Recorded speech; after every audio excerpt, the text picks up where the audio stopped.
তুমি আর আমার সাথে ঝগড়া করো না তো। তোমার সাথে ঝগড়া করতে করতে আমি না জানি কবে পাগল হয়ে যাই। তুমি যদি আমাকে ওই খাবারের দোকানে নিয়ে না যাও তবে আমিও ঝগড়া থামাবো না, এমনকি এ বাসায় চুলাও জ্বলবে না। সত্যি কাকুলি, বড্ড জ্বালালে তুমি আমাকে। আমার কাছে টাকা থাকুক আর না থাকুক, তোমাকে বায়না করতেই হবে। যাও যাও, জলদি তৈরি হয়ে নাও। সত্যি তুমি আমাকে নিয়ে যাবে? হুররে, আমি এক্ষুনি যাচ্ছি তৈরি হতে।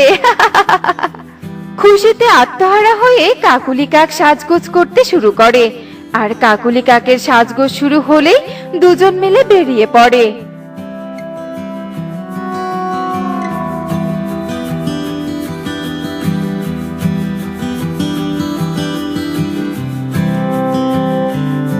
আরে সুখী দিদি যে, এসো এসো।